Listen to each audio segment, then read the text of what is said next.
로보스 인더스트리.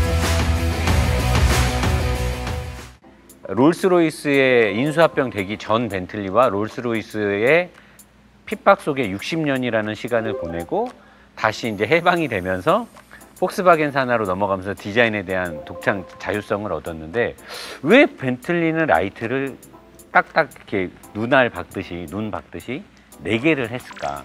되게 궁금했거든요. 나와 있진 않더라고요. 어디는. 감독님 혹시?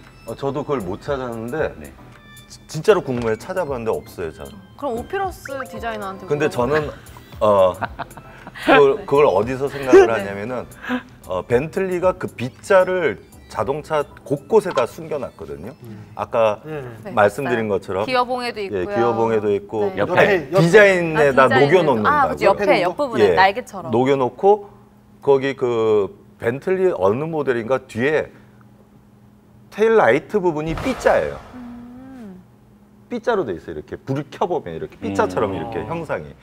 그래서 B의 안쪽에 동그라미 2개를 양쪽으로 이렇게 뉘어놓은 게 아닌가 그런 생각. 근데 저는 이 역사 벤틀리를 조사하면서 제가 힌트를 얻은 건 우리가 보는 역사에서는 1910년부터 30년까지 31년에 롤스로이스에 넘어갔으니까 그때까지의 중간 부분 역사가 그렇게 많지 않고요.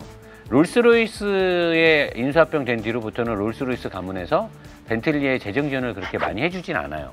해주진 않고 벤틀리라는 어떤 얘네의 독창적인 기술과 아이덴티티를 죽이기 위해서 좀 많이 갑질을 하죠, 롤스로이스에서. 그래서 그때 당시에는 얘네가 물론 나가긴 나갔지만 과거 때처럼 자유롭게 레이싱에 못 나갔는데 벤틀리 형제의 레이싱 성적 중에 가장 두드러지는 많은 성적을 냈던 분야가 24시간, 르망 24시간 같은 24시간 내구 레이스를 많이 나갔어요, 얘네가. 근데 내구 레이스에 많이 나가면 그 당시에는 일반 도로를 달렸기 때문에 조명이 없잖아요, 가로등이 옛날에는. 그러니까 차 앞부분에 라이트가 많이 필요했었어요. 옛날에는 이 라이트가 밝지가 않아서. 그래서 벤틀리가 1920년대, 30년 전까지 그 다음에 40년, 50년대에 레이싱을 떴던 벤틀리 얘네 차들을 보면 앞 헤드라이트가 한 5개 정도 달려 있어요. 근데 얘네가 실질적으로 디자인에 접목을 시킬 때 가운데에 박혀 있는 거는 너무 보기 싫으니까 이걸 빼고 전에 레이싱을 할 때 추가로 달았던 보조 램프까지 해서의 4개가 딱 보면 동그란 거 4개거든요. 그게 이 디자인으로 승계가 되지 않았을까라고 저는 생각을 해요. 일리가 있어요. 네, 르망 24시 같은 내구 레이스에서 밤에 달리기 위한 보조 라이트를 달면서 그게 이제 디자인으로 녹아들지 않았나. 그 두 분 르망 24시를 모르시니까 그런데 네. 르망 24시라는 거는 정말 24시간 계속 달리는 거예요. 드라이버가 한 사람이 달리고 있으면 다른 드라이버가 와서 밥을 먹거나 자요. 네. 그리고 차가 쓰면 또 뛰어나가서 해서 르망 24시에서 성적을 내는 자동차가 얻을 수 있는 명예는 첫째, 내구성. 튼튼하다. 그러니까 이제 새벽, 밤에도 달리는데 트랙에 서치라이트가 이런 게 별로 없는 시절부터 하던 거니까 네. 지금 말씀하시는 게 정확한 말씀이신 것 같아요. 밝아야지 시합을 할 수 있으니까. 그래서 나는 라이트가 4개가 되지 않았을까. 뭔가 디자인 좋은데요? 얘기하다 보니까 역사 좀 살짝 파고들긴 했는데 이렇게 벤틀리의 황소 고집의 역사. 김현애 기자님이 좀 역사의 시작을 좀 트여주시죠. 네, 이제 벤틀리는 형 월터 오웬 벤틀리와 네. 동생 호레이스 밀러 벤틀리 이렇게 벤틀리 형제의 이름에서 따왔는데요. 네. 처음부터 이제 자체 제작 차량을 판매한 건 아니고 1912년 프랑스의 DFP 모델을 수입해서 이제 판매를 했습니다. 이때가 이제 1912년 월터 벤틀리가 만 24세였습니다. 아, 젊었네. 저는 만 24세 때 당구장 다녔거든요. 그때 이분은 벤틀리를 만들었죠. 대단하시네요. 예, 어쨌든 그래서 이제 이 형제가 자동차 레이스를 엄청 좋아했다고 하는데 그래서 이제 이 DFP 엔진을 직접 튜닝해서 형이 직접 경주에 참여했는데 첫 경주에서 기존 기록을 경신하고 우승을 했습니다. 그리고 여기서 또 하나 정말 쓸데없는 정보를 말씀드리자면 옆에 와이프를 태우고 있었대요. 시합 중에. 네. 그런데도 기록을 깼다고 하더라고요. 와이퍼가 혹시 와이프를- 와이퍼가 내비게이터 아니었을까요? 지도 아니면 왜 와이프가 좌회전 계속 우회전. 뭐 바가지를 긁었다고. 아니면은 열받아서 더 달린 거죠. 제가 시합할 때 실제 그런 경우가 있었어요. 네. 돈이 없어서 레이싱 모델을 못 쓰니까 여자친구나 와이프가 우산 들고 있다가 그냥 타지 않았을까? 그런 것도 말이 되네요. 그때는 예. 근데 벤틀리 얘네들이 둘이 돈이 조금 있을 때예요. 아 그래요? 이때는 왜냐면 프랑스 르코크하고 파트너십 계약도 돈으로 체결하고 프랑스도 막 놀러 다니고 그다음에 르코크 공장에서 알루미늄의 제조 공법을 보고 그 기술을 라이센스로 돈 주고 사고 이때는 벤틀리 얘네들이 돈이 있을 때예요. 이때는 돈이 안 말랐을 때. 그래서 말라요 예, 이제. 그래서 말씀을 드리는 건데 이제 DFP 공장을 이제 방문을 해서 공장 관리자가 알루미늄 이제 서진을 사용하는 걸 보고 바로 자신의 차에 이제 피스톤으로 이제 적용을 했습니다. 돈이 좀 있었죠. 네, 돈이 있었어요. 이제 경량 피스톤이 벤틀리 형제의 이제 비밀 재료였고 이후 각종 레이스에서 다른 참가자들을 따돌리면서 벤틀리 형제가 튜닝한 엔진의 우수성을 이제 증명을 하기 시작했습니다. 아 대단. 이렇게 시작을 좀 듣고 보니까 정말 형제가 위대하다. 24살 때 대단하다는 생각이 드네요. 라이트 형제 다음으로 위대하죠. 근데 이게 참 이 역사가 재밌는 게 마세라티, 뭐 페라리, 네. 알파로메오, 벤틀리, 롤스로이스 다 보면 제규어, 에스턴 마틴 보면 다 이렇게 시작해요. 다 형제나 돈이 많았던 가문의 아들 그렇죠. 아니면은 기술은 많고 공부를 해서 그 당시에는 사실 공부하려도 돈이 있어야 되잖아요. 의무 교육이 아니니까. 그러니까 이런 애들이 뭔가의 계기인데 그게 다 레이싱이에요. 딱 이렇게 구경하다가 말 타고 가다가 자동차 막 가는 거 보고 나도 말 좀 세게 모는데? 저 말은 없지만 나도 저거 좀 세게 몰 수 있는데? 그러면서 다들 자동차가 시작해요. 그게 다 자기 이름이고 에스턴 마틴이고 뭐고 다 자기 이름이 그러면서 다 차로 다 시작을 하더라고. 이 시대 1910년, 20년, 30년대 모든 유럽에 있는 자동차 브랜드가 다 이때 시작해요. 이게 되게 재밌어요. 확실히 노세키를 진행을 하면서 자동차의 역사는 레이싱, 경주 그리고 아까 말씀하셨듯이 전쟁. 1차 세계대전, 2차 세계대전 이렇게 딱 이어가는데 그거예요. 딱 그거 그건 거기서부터 것 같아요. 시작을 그러니까 해요. 늘 황교익 선생님이 음식 이야기를 할 때 일제 강점기를 이야기하거든요. 네.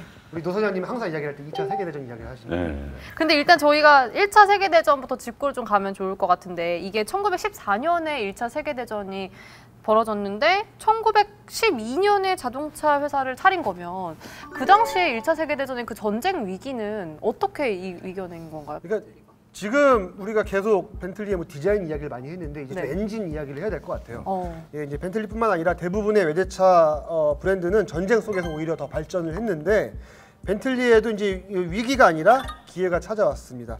BMW처럼 이제 벤틀리도 곧바로 영국군의 지원 계획에 따라서 항공기용 로터리 엔진을 만들기 시작을 했는데 이때 벤틀리 로터리 BR1, BR2까지 이제 만들면서 전쟁 중에 벤틀리의 이제 기초가 다져지게 됐습니다.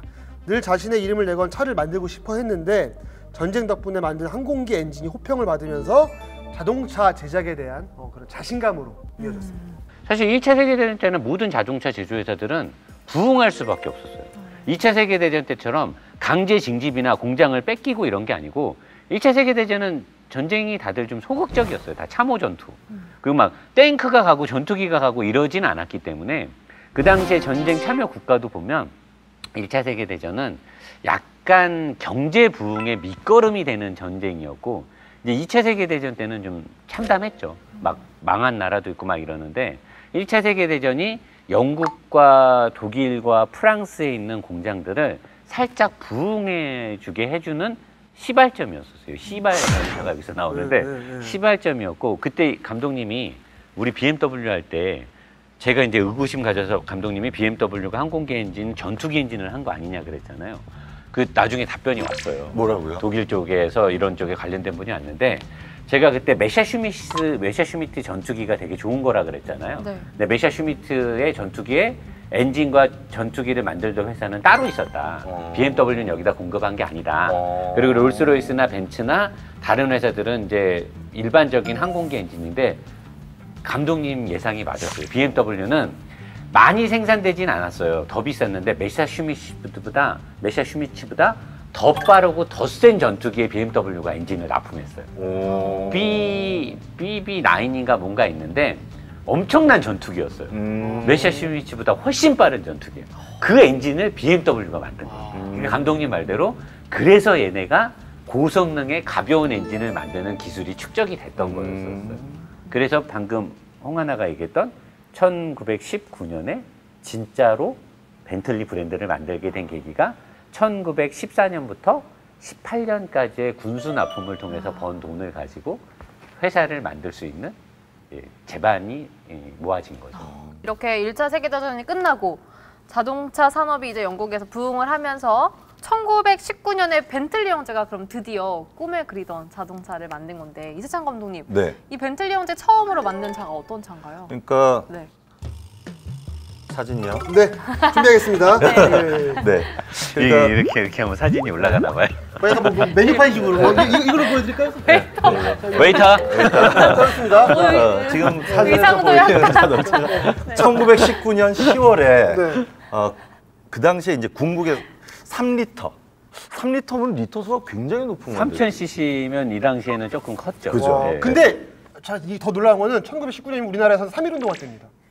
그때 이 차가 1919, 만들어진 거죠. 1919 네, 네. 그래서 3000리터짜리 그 엔진 직렬 4기통에 2996cc 한 개의 실린더가 밸브가 4개가 붙어 있고 요즘은 2개 붙죠. 네. 네, 4개를 붙여가지고 적용을 했었고요. 그리고 실린더 하나에 또 점화 플러그를 2개를 넣어가지고 이제 만든 요즘은 없는 엔진인데 그런 엔진을 처음 시도를 했었고 그러다 보니까 이 저회전 시에 토크가 강했고 트림은 이제 161km까지 나가는 그런 자동차를 만들었었던 거죠. 그 레이싱에서 저회전에서 토크가 강하다는 거는 네. 고속 탈출이 빠르다는 얘기예요. 그러니까 코너에도 강하고 자동차를 감속했다가 치고 나갈 때 빠르는데 이런 노하우 때문에 레이싱에서도 그렇게 좋은 성적을 내지 않았나. 저 모델이 방금 감독님께서 말씀하신 슈퍼스포츠가 177km를 냈었는데 그 당시의 속도로는 거의 획기적인 속도였고 그게 가능했던 건 아까 김 기자가 얘기했던 프랑스 르코크에서 제휴를 통해서 갖고 왔던 DFP 차량을 갖고 오면서 습득했던 알루미늄 제작 공법에서 피스톤을 알루미늄으로 만들면서 얘네가 엔진 안에서 피스톤이 움직이는 속도를 빠르게 한 거예요. 얘네는 그 당시에 그런 거를 뭐 계산할 수 있는 게 있었냐 없었냐 말이 많았는데 그게 가능했던 건 동생이 철도청에서 일을 했거든. 철도청에서 롤스로이스의 롤스로이스도 2명이잖아요. 로이스라는 사람하고 철도청에서 이제 알게 되면서 또 거기서 또 이제 어떤 지식 경쟁하고 엔지니어 경쟁하고 했었는데 그 당시에 이제 기관차들도 내연기관을 쓰는 기차들이 얼마만큼 피스톤에서 많은 힘을 내느냐에 따라서 많은 화물칸을 적재를 달고 먼 거리를 빨리 갈 수 있었기 때문에 거기에 대한 얘네가 기술에 대한 집착이 좀 있었고 그리고 이제 롤스로이스 말씀을 하셨잖아요. 네, 맞아요. 그런데 이제 벤틀리 3리터 이 어썸 3리터 모델은 1929년까지 1,500여 대가 이제 판매가 됐고 겨우 1년 만에 1906년부터 자동차 회사를 시작한 롤스로이스와 경쟁을 하는 그런 업체로 성장을 했습니다. 그러니까 따지고 보면 2회 만에 자리를 잡은 우리와 비슷한 그런 거죠. 어썸 3리터면은 우리말로 해석하면 궁극의 3000cc인가요? 어썸 3리터가 네. 차 이름인데 어. 그거 맞나요? 궁극의 3000cc? 궁극에서 차 이름이 궁극의 3000cc. 궁금한 3000cc. 궁금하면 물어봐요. 아이 뭐 시발차도 있는데 뭐 다 있을 수 있죠.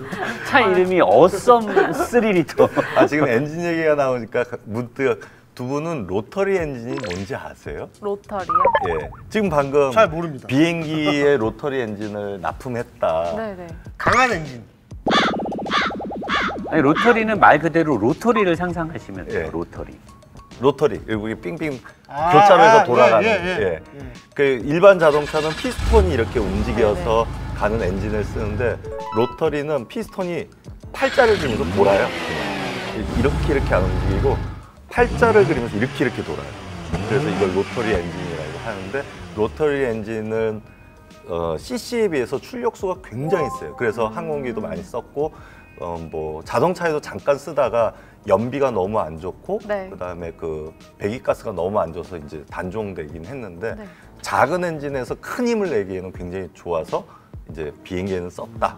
이제 상식을 알아두시면 네, 좋습니다. 감사합니다. 이렇게 벤틀리 엔진 이야기 하다 보니까 저는 벤틀리 하면 굉장히 고급 세단 느낌이 강했는데 스포츠성, 그냥 레이싱 이야기를 정말 또 빼놓을 수가 없는 그런 차인 것 같아요. 이 레이싱에 대해서도 이제 한번 이야기를 해보면 좋을 것 같은데요. 네.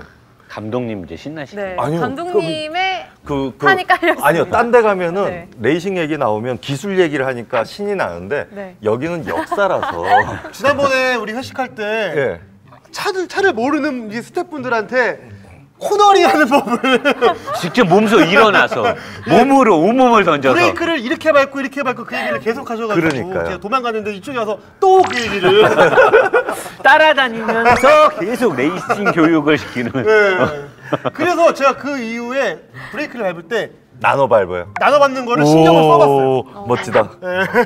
늘고 계신 거예요. 네, 왜냐면 브레이크 밟을 때 뭐 1, 2, 3이 아니라 예. 몇 단계로 더 나눠 네. 밟아야 된다라고. 예, 5단계로 네. 연습하시면 좋아요. 네. 어. 5단계로 연습하시면 ABS가 작동을 안 해요. 어. 걔보다 내 몸이 먼저 ABS 작업을 하니까. 네. anyway, 애니웨이까지 나왔다. 애니웨이. 네. 와레벌. 그 기술 얘기할 때 제일 좋아해요. 네. 제가 이 프로를 하면서 왜 모든 명차들은 다 레이싱에서 시작을 할까 생각을 해보면 그런 생각이 드는 거예요. 무용수 중에 굉장히 뛰어난 사람들 얘기를 할 때 꼭 그 사람은 어디 콩쿠르에서 우승했다. 뭐 이런 거 있잖아요. 피아노도 그렇고 예, 뭐 그쵸, 피아노도 다 모든 게 그렇고. 그렇죠. 그다음에 요즘도 그렇고 어떤 화가가 이렇게 인정을 받는 경우에는 어떤 미술 대전에서 대상을 받았다. 즉 그 분야가 공개적으로 경합을 벌이는 곳에서 인정을 받은 다음에 주변 사람들이 인정을 하는 거잖아요. 전주 대화풍놀이 같은. 예, 그게 예, 그러니까 그 업계 내에서는 저 사람을 인정을 하겠지만 결국은 대외적으로 그 우리가 벤틀리를 몰라도 그 사람들의 명성을 알고 사는 것처럼 그 구매자들이 있는 일반인들이 인정을 받으려면 한번 싸워봐 얘네들끼리. 그리고 거기서 우승을 하면 우승하는 데는 이유가 있을 거야. 거기서 시작을 하는 것 같아요. 이기는 편 내 편이네. 네. 그리고 실질적으로 아까 르망 24시 같은 경우는 그런 부분. 그다음에 이제 또 우리 세대에서 유명했던 사막 다카르 랠리 같은 거.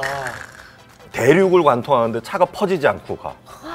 그러면은 거기에 나오는 SUV는 그 당시에 다카르 랠리에서 우승했다 그러면 세계적으로 판매가 높아지던 시대가 있었거든요. 그러면 옛날에 쌍용이 거기 나갔었죠. 무쏘로 가지고. 예. 광고인가 어디서 본 것 같은데. 예. 네. 거기서 나가고 그걸 광고로 썼죠. 나가서 어떻게 됐나요? 예, 완주 못했어요. 아 그래요?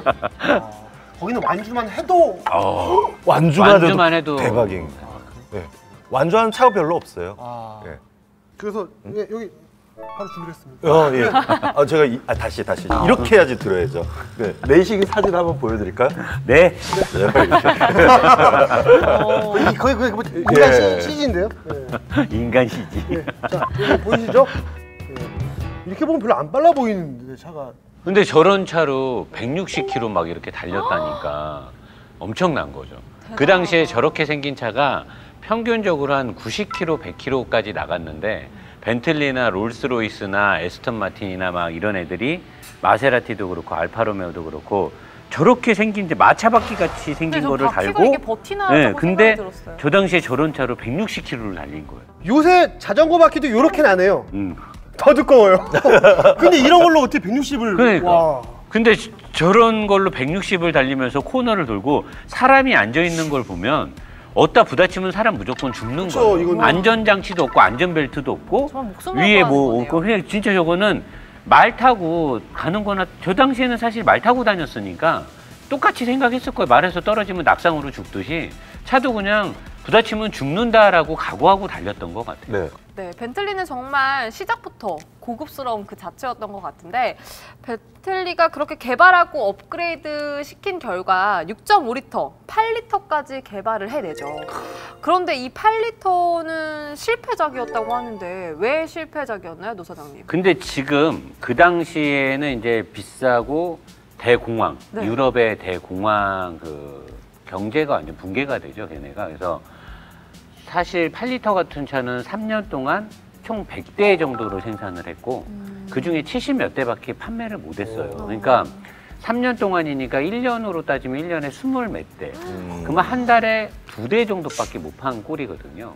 그러니까 완전히 망한 건데 지금 벤틀리라는 브랜드가 영국에서 또는 유럽에서 어떤 행사를 하면 6500cc 6.5 모델하고 8리터 모델 이 두 대는 지금 돈으로 환산할 수 없는 금액을 불러요. 벤틀리가 만든 가장 역대 작품으로 뽑혀요.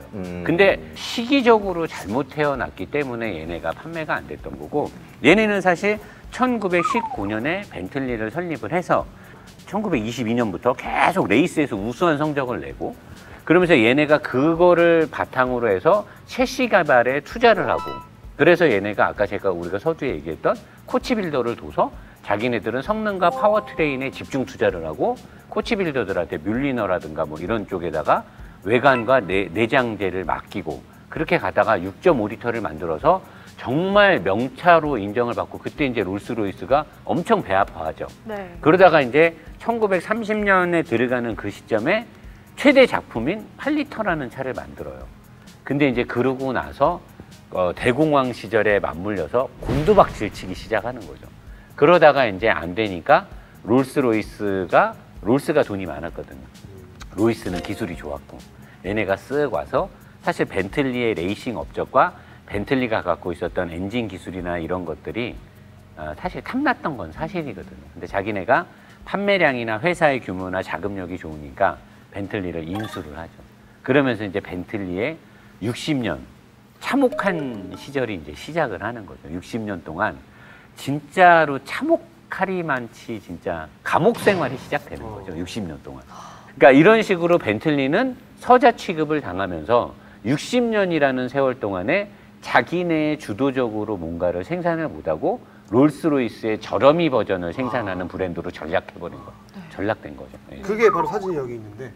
왼쪽이 롤스로이스네요. 정말 어느 쪽이 롤스로이스고 어느 쪽이 벤틀리인지 네. 잘 모르겠어요. 네. 네. 근데 그러니까 자세히 보면 롤스로이스가 훨씬 고급스럽고, 이쪽 거요? 네, 롤스로이스를 더 고급스럽게 만들고, 롤스로이스는 그 라디에이터 그 위에 그 자유의 플라잉 뭐더라 저것도 롤스로이스인데. 이게 벤틀리. 이게 벤틀리? 네. 위에 그 엠블럼이 다른데, 엠블럼을 한번 키워보세요. 엠블럼이 쟤는 날개가 그러네, 있는 날개가 거고. 아니네. 삐로 돼 있네. 네, 아, 그리고 이게요? 네. 그 비예요. 진짜 헷갈리게 만들었는데요. 예. 그 오른쪽이면은 롤스로이스. 예, 그거는 이제 그 여신상 그거잖아요. 루이 비통이면 네. 루이 까또지 같은 그렇게 된 거. 이거죠. 그렇게 된 거죠. 적절한 비유였습니다. 예. 네, 적절한 비유였어요. 네. 자, 어떻게 보면 정말 이 부분이 벤틀리에게는 흑역사일 텐데요. 그죠, 흑역사죠. 네. 이렇게 벤틀리랑 롤스로이스가 각각 폭스바겐과 또 BMW로 인수가 되잖아요. 그때도 되게 재밌는 게 있었어요. 뭐냐면 그 롤스로이스와 벤틀리를 소유하고 있던 회사는 영국의 중공업 회사 비커스라는 회사가 두 개를 갖고 있었는데, 영국도 이제 산업혁명부터 시작해서 계속 오일 쇼크부터 해서 안 좋아지니까 비커스도 우리가 갖고 있는 회사들 중에 일부는 매각을 해야 된다. 그 중에 1순위가 자동차 부분이 가장 적자가 많이 나니까 롤스로이스, 벤틀리를 매각을 해야겠다라고 공지를 해요.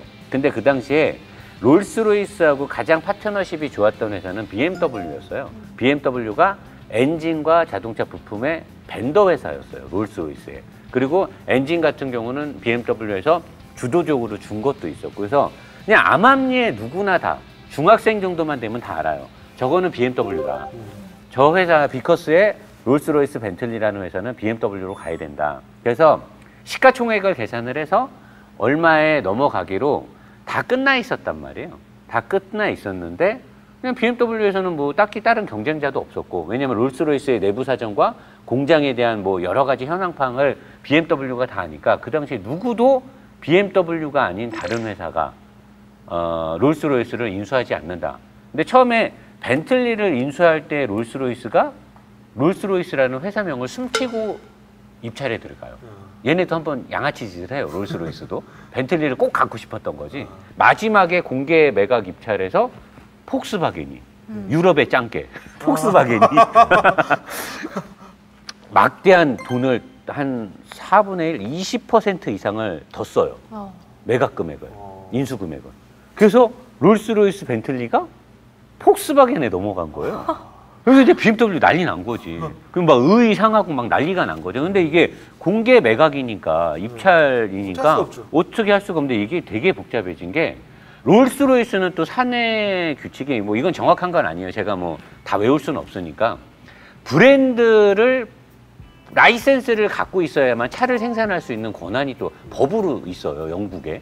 근데 BMW는 먼저 공개 입찰 매각에 들어가기 전에 롤스로이스의 브랜드를 먼저 자기네가 상표 등록을 먼저 취득을 했었어요. 회사가 이제 뭐 어려워지고 있을 당시에 항공기 엔진에 관련돼 있었기 때문에 항공기 엔진은 BMW가 또 같이 만들고 있어가지고 롤스로이스라는 브랜드의 상표권을 먼저 BMW가 특허 등록을 한 거예요. 상표 등록을.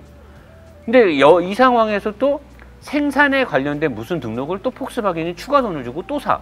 그러니까 이제 나중에 롤스로이스 비커스 회사에서 굉장히 난감해진 게 로열티는 BMW가 샀는데 전체 매각 금액은 폭스바겐이 질렀고 생산에 관련된 또 뭐 추가 베팅은 또 폭스바겐이 한 거야.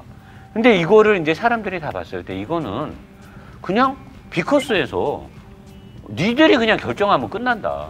롤스로이스 니들이 취소를 하든가 아니면 폭스바겐에 주든가 결정을 했는데 얘네가 이 사회에 어떤 비난이 쏟아질까 봐 결정을 못 하는 거예요. 그럴 때 이제 BMW의 그때 무슨 가문이었죠? 우리 퀀트 가문? 네. 퀀트 가문이 돈이 많잖아요. 네. 그러니까 얘네가 이제 가서 협상가를 보내요. 보내서 그 전체 매각 금액까지는 따라갈 수 있는 베팅할 수 있는 능력이 안 됐어요. BMW는 대신에 생산에 관련된 추가적으로 폭스바겐이 샀던 라이센스를 얘네가 가서 설정을 이제 거기에 뭐 어떤 회유가 있었는지 모르죠. 뭐 룸방에 가서 뭐 술을 마셨는지 그건 모르는 거고 그거를 다시 사면서 나중에 협상이 되면서 그러면 벤틀리 그러니까 폭스바겐도 회사의 규모를 키우기 위해서 슈퍼카 브랜드와 고급차 브랜드가 꼭 필요했어요. 그래서 부가티를 인수하고 벤틀리를 인수하고 람보르기니를 인수하고 다 이렇게 한 건데 폭스바겐이 그게 꼭 필요하다고 하니 BMW가 설득을 한 거죠. 우리가 BMW도 벤츠의 밑에 있는 브랜드잖아요. 우리도 고급차 브랜드 필요한데 우리 나누자. 근데 우리가 지금 롤스로이스랑 비즈니스로 엮인 게 너무 많으니까 우리가 롤스로이스를 가질게. 판매량은 얼마 안 되잖아. 대신에 롤스로이스에 들어가는 엔진 기술 모든 거 너네한테 줄게. 몇 년간 줄게.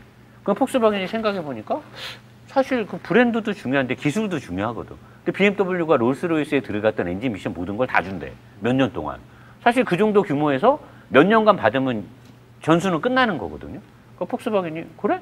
그럼 우리 벤틀리 가질게. 대신에 롤스로이스에 대한 너네가 엔진 기술과 뭔가를 주는데 그래도 우리는 불안하니까 현재 롤스로이스 공장은 우리가 가질게. 너네는 공장 새로 지어.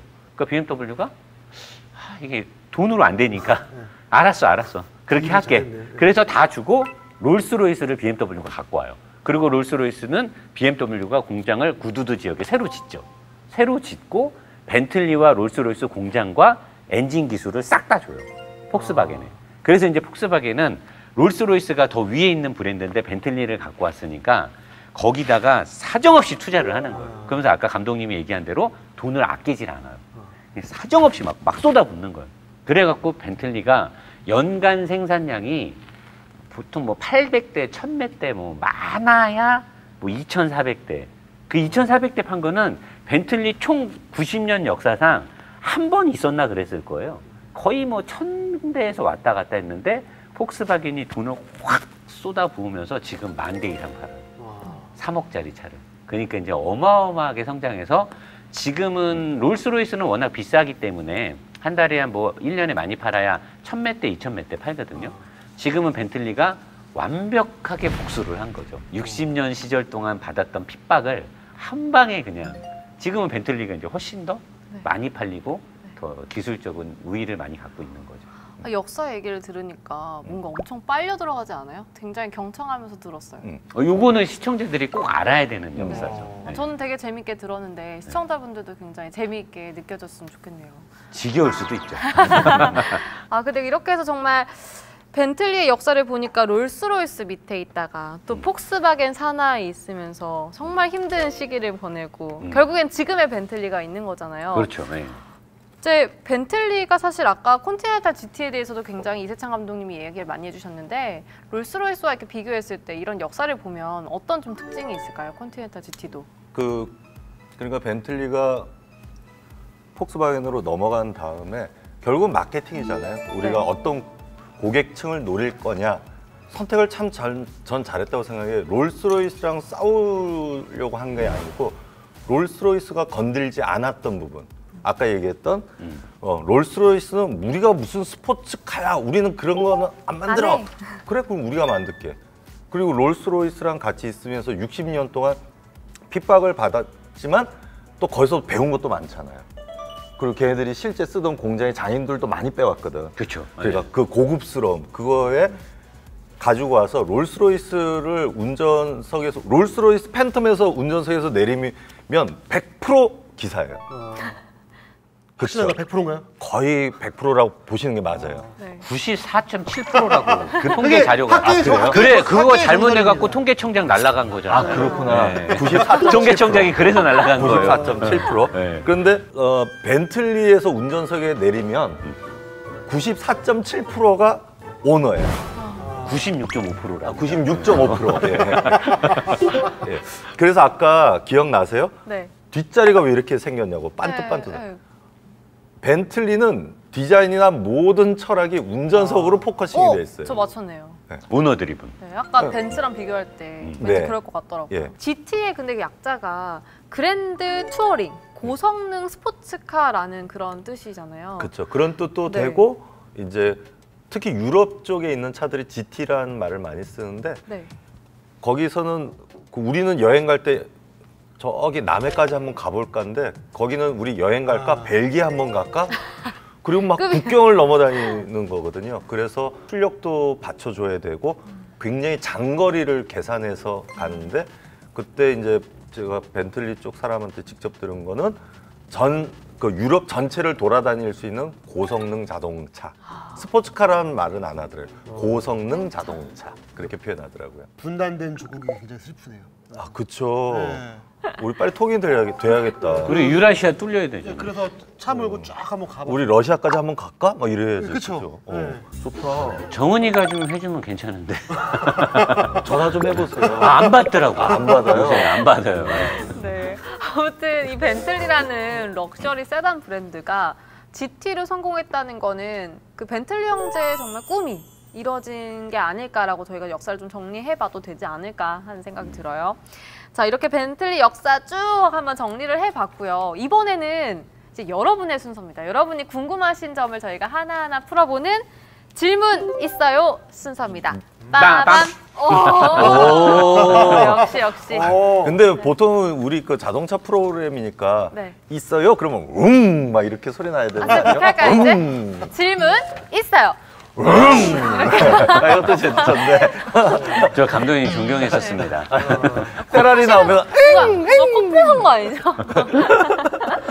자, 이번에도 역시 노보스 인더스트리 게시판과 유튜브에 올라온 질문들 많이 준비해놨는데요. 재미있는 질문이나 이 질문은 꼭 답을 해드리고 싶다 하는 질문들을 한번 꼽아보도록 하겠습니다. 그 여기서 뭐 뽑히면 네. 상품 같은 거 있어요? 네, 저희가 일단 질문을 뽑기 전에 당첨되신 분들 또 설레시라고 상품 설명을 좀 해드릴까요? 저희가 특별 선물을 준비했는데요. 노사장님 그게 뭐죠?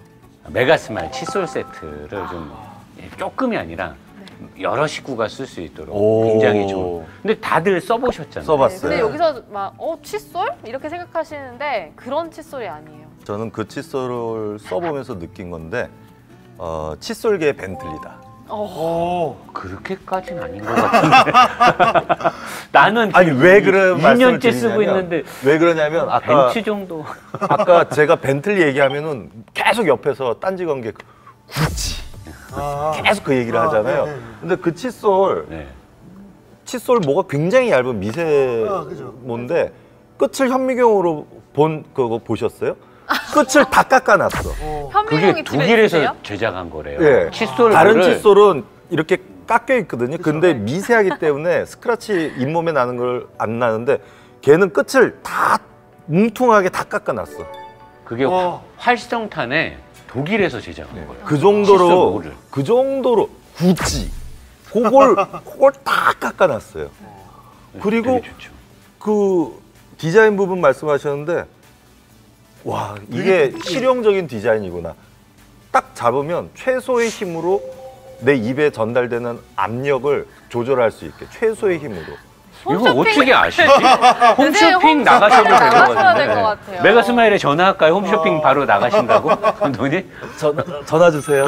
저희 회사로 전화 근데 주세요. 지금 감독님이 말씀하시는 게 저는 네. 메가스마일 본사하고 이제 워낙 미팅이 많았으니까 그 메가스마일 칫솔은 잡으면 다른 칫솔질을 할 수밖에 없게끔 디자인이 돼 있어요. 걔네가 디자인상을 3개를 받아요. 굿 디자인, 점원 디자인, 레드닷. 사실 레드닷 되게 받기 어렵거든요. 근데 이 디자인은 점원 디자인 같은 경우는 이쁘기만 해서 주진 않아요. 기능성이 있는 디자인에만 주는 상이거든요. 그러니까 그 메가스마일의 칫솔 이 대가 이렇게 잡고 닦아야만 바른 칫솔질을 할 수 있는 형태를 갖고 있고, 감독님이 말씀하신 대로 얘가 갖고 있는 이 탄성이 가볍게 하는데 텐션에 의해서 자동 압력으로 인해서 칫솔질을 할 수 있게끔. 그리고 그 끝에 있는 뭐가 활성탄이라서 입냄새 제거와 미백 효과를 주는데 단 수명이 3개월이에요.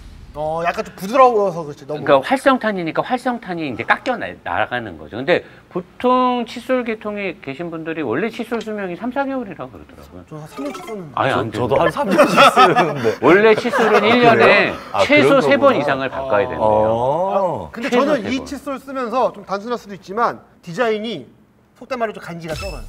그럼 레드닷 디자인상. 아니 왜냐면 지금까지 칫솔은 뭐 빨간색, 파란색 이런 거잖아요. 마트 가면 쫙 진열돼 있는 게. 근데 검정 색깔 칫솔이 딱 있는데 저는 투명색. 이거 차에다 놓고 쓰거든요. 차에서요? 아니 근데 왜냐면 왔다 갔다 할 때 이제 밖에서 이제 양치질 할 때 근데 친구들 있다 보면 너 그거 뭐야?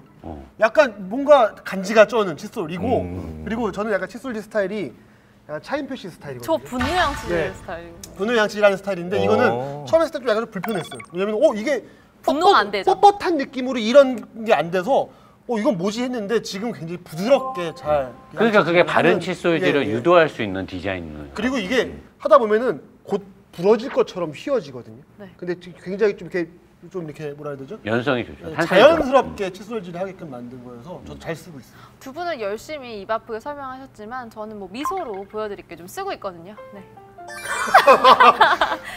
담배를 두 갑씩 피면서 이 정도면은 이거는 굉장한 효과입니다. 네. 활성탄의 효과가 쩌는 진짜 거죠. 좋다. 말보로 레드핏이거든요. 아, 말보로 레드. 네. 빨간색 좋아해요. 진짜 그래서 레드를 내가- 피는데 활성탄으로 내가 이가 저렇게. 그렇죠. 어. 네. 칫솔 빨강색으로 선택했는데 아이고 덥네요. 뜨끔했나 보다. 너무 웃기잖아요. 네, 그렇게 저희가 칫솔을 준비를 했습니다. 이런 칫솔이에요, 여러분. 네. 이 칫솔을 받아가실 분 저희가 질문 선정 바로 해보도록 하겠습니다. 일단 제가 먼저 스타트를 끊어볼게요. 질문 진짜 많이 왔네요. 네. 오늘 정말 많은 분이 질문 주셨어요. 벤틀리가 너무 이렇게 감사합니다. 사람들한테 관심이 많은지 몰랐어. 우리 프로가 관심. 아, 내가 봤을 땐 제밥에 선물에 관심이 많은 거 선물에. 자, 첫 번째 질문 은규 노오님이 질문 주셨는데요. 뭐 내 이름이잖아. 네? 노은 본인이 네, 나 안 했어요. 나 안 했어요. 축하드립니다. 칫솔 받아가십니다. 진짜요? 아니죠? 은규 노오래요. 아, 노은. 차 협찬해주신 벤틀리 차주님의 썰이 궁금하다. 벤틀리를 타는 오너들은 과연 어떤 사람일까? 모셔볼까요? 벤틀리를 타는 오너분 궁금하다는데 어떻게? 모셔볼까요? 네. 뭐 직접 보셔서 목소리는 알겠지만. 잠깐 나왔는데요. 네. 저분은 약간 얌전하시고 네. 사업가. 보통 벤틀리는 사업가들이 많이 타더라고요. 사업하시고 젊고. 근데 사실 뭐 차에 막 욕심이 많아 보이진 않는데 벤츠 BM은 싫다 이거예요. 벤츠 BM은 싫다. 근데 롤스로이스는 기사가 필요할 것 같고. 아까 감독님 말하고 똑같아요. 그래서 벤틀리. 내가 직접 몰고 싶은데 네, 내가- 벤츠 BM은 싫다. 벤츠 BM은 싫고. 저 차주분하고 얘기하다가 제가 깜짝 놀란 게 네. 벤틀리 막 이런 게 있고요. 소가죽이 이렇고요. 아시고 사신 거요? 아니요. 그럼 왜 사셨어요? 좋대서요. 지난번 회식 때 또 이세찬 감독님이 네. 정말 저 차주분께 많은 또 설명을 했죠. 왜 저 차주분이 딴 데 가니까 또 따라가서 또 설명해 주고. 쫓아다니면서. 쫓아다니면서. 브레이크를 5단계로 밟아라. 네. 예. 지금 세단 중에 브레이크 디스크 용량이 가장 크거든요. 그러니까 그런 것도 모르고 그냥 사시는 거야. 그게 부럽더라고요.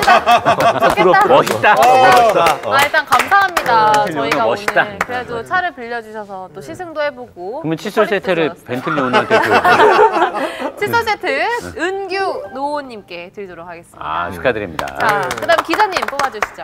저는 뭐 성능 이런 거는 잘 몰라서 네. 조금 정말 단순하게 제가 그 전부터 조금 생각을 했던 궁금증이었는데 딱 질문이 있더라고요. 그래서 저는 이걸로 선정을 해봤습니다.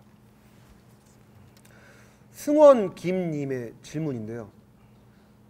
벤틀리의 연간 유지비나 보험료에 대해서 알고 싶습니다.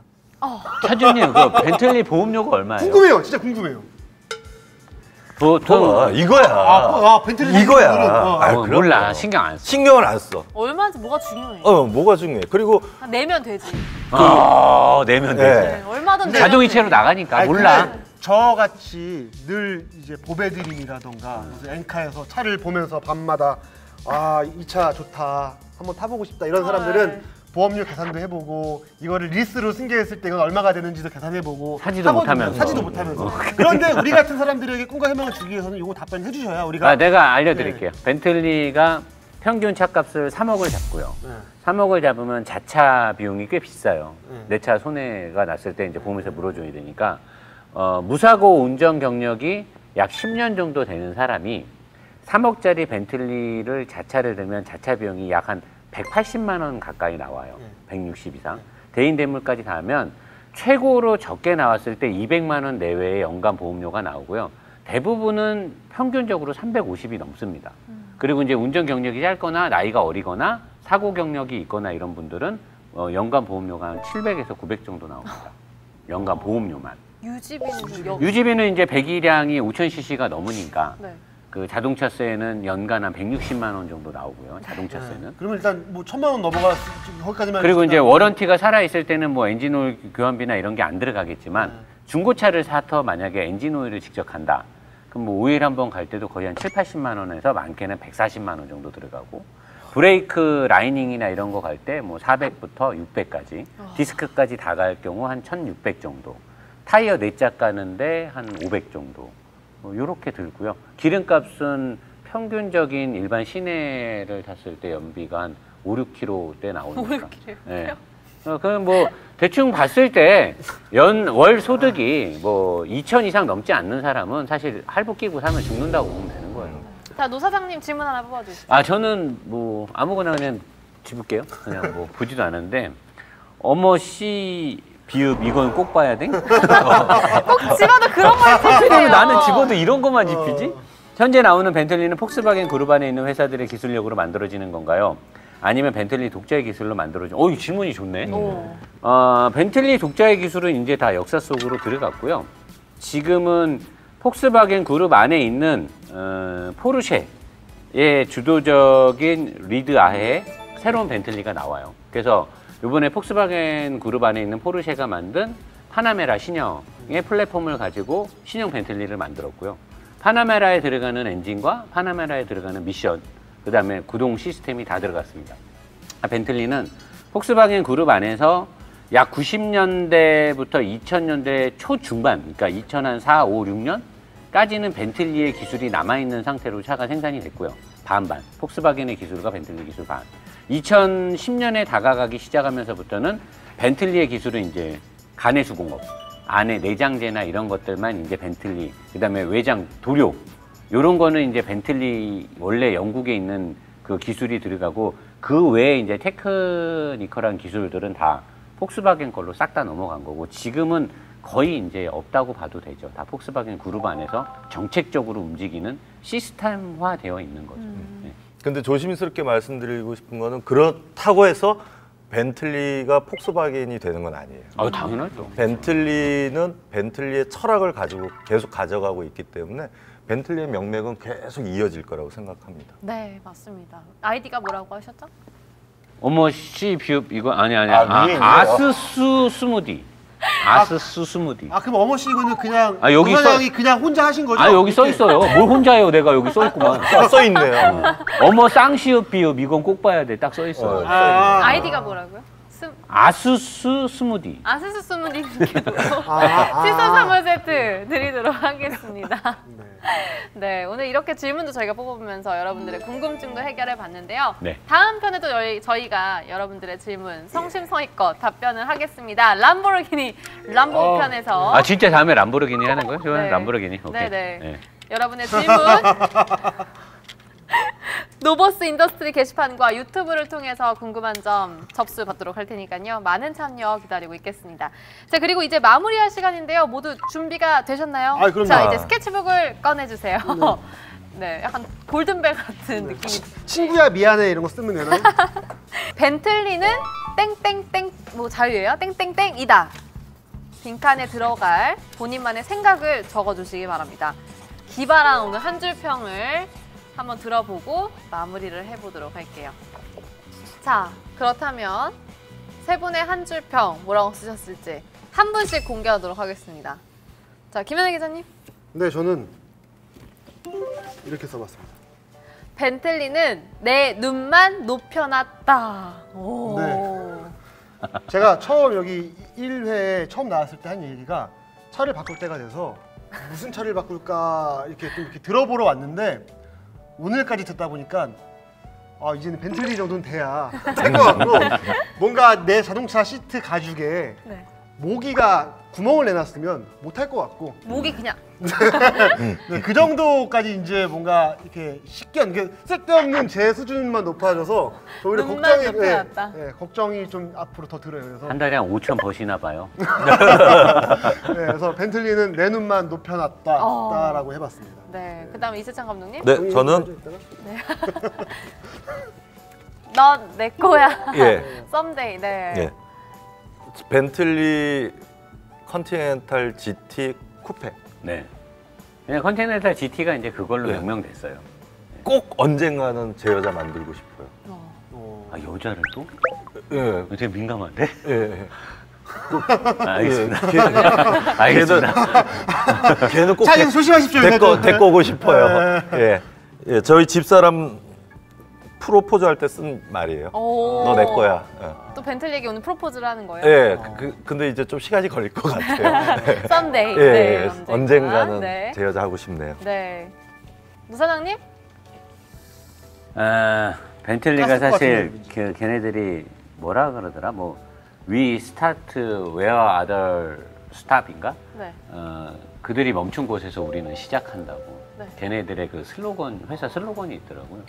근데 걔네가 사실 저는 60년의 그런 서름이 있었고 최근의 행보를 봤을 때 저는 벤틀리는 위너다. 벤틀리가 진정한 이 명차들의 브랜드에서 승자가 된 게 아닐까라고 저는 생각합니다. 옆에서 잘못 보고 벤틀리는 윈저다 그래서 또 술 얘기를 하시는 왜 이러세요, 진짜? 17년입니까? 몇 년입니까? 24년입니다. 아니 또 뭔가 정리를 해야 될 것 같은 압박감에 예. 굉장히 부들부들 떨고 있었는데 예. 일단은 뭐 제가 바라보는 벤틀리로 좀 요약을 하자면 저도 내 눈만 높여놓은 벤틀리 하지만 넌 내 거야. 내가 가져서 위너가 되겠어. 오! 네, 저의 미래의 드림카지만 오늘 내 눈만 높여놨지만 언젠간 넌 내 거고 나는 위너가 될 거야라고 제가 마무리를 해보도록 하겠습니다. 아, 대박입니다. 네. 역시 멋진 차예요. 네. 네. 오늘 다들 너무 고생하셨고요. 네. 오늘 벤틀리에 대한 부분을 우리 시청자들이 쉽게 이해가 됐었으면 좋겠고 우리 노새끼가 지금 3회차 촬영을 했는데 다들 너무 잘해주셔갖고 저는 이제 뭘 준비 안 해도 새벽에 제가 뭐 대본을 수정하지 않아도 다 이렇게 잘 되고 있고 우리 제작진들도 너무나 잘하고 있어요. 저는 사실 그때 BMW가 끝나고 나서 한 3일 뒤인가 4일 뒤에 작가님한테 이제 초벌 그 스토리를 받았을 때 놀랬어요. 야, 어떻게 여자 작가님인데 여자라고 제가 무시하는 게 아니고 차의 전문가가 아닌 분이 어떻게 이 벤틀리의 역사를 이렇게 풀어나갈 생각을 했을까 보고 저는 작가님한테 단 한 줄의 코멘트도 주지 않았어요. 작가님 박수. 그리고 이 모든 장소 협찬과 이걸 진행하는 우리 미모의 류뚱 PD. 별명이 류뚱이에요. 자 그리고 우리 못난 이들을 예쁘게 찍어주는 카메라 감독님. 자, 이거 진짜 똑같은 느낌이잖아요. 그리고 막방이에요. 늘 이렇게 한 다음에 마지막에 오늘 기념사진 하나 찍을까요? 라고 하면은 그 다음날 카톡으로 그동안 고생하셨습니다. 이게 오더라고요. 프로그램 개편됐습니다. 네. 기념사진 안 찍겠습니다, 오늘. 전 빨리 다음 주 왔으면 좋겠습니다. 자, 람보르기니에 대해서 많은 그 자료와 질문 보내주시면 좋겠고 혹시라도 람보르기니의 차주분들 요 뒷부분은 우리가 좀 끊어갖고 각자 인스타에 올려서 람보르기니 차주분들의 어떤 협찬이나 람보르기니 코리아 쪽에 정식으로 요청을 해볼게요. 네. 차를 좀 내줄 수 있는지 물어보고 해서 네. 다음 촬영에 람보르기니는 더 깊숙하게 파고드는 걸로. 그리고 아니면 아벤타도르. 네. 알겠습니다. 다들 고생하셨습니다. 고생하셨습니다. 네. 네. 아니, 수고하셨습니다. 마무리해야 돼요. 네. 네, 그래도 마무리는 아름답게 해야죠. 막방일 수도 있는데. 네. 자, 벤틀리 형제가 차를 만들면서 한 대의 벤틀리를 완성하는 것은 하나의 작품을 만드는 것과 같다라고 이야기를 할 만큼 오늘 저희가 그 명차의 그 디자인, 실내 내부부터 낱낱이 파헤쳐보면서 몸소 깨달았는데요. 저희 넷도 이렇게 벤틀리처럼 황소 고집을 가지고 끝까지 이곳에서 살아남도록 하겠습니다. 이렇게 마무리를 하면서 저희 다음 시간에 람보로 돌아오도록 하겠습니다. 여러분 다음 시간에 만나요. 수고하셨습니다. 감사합니다.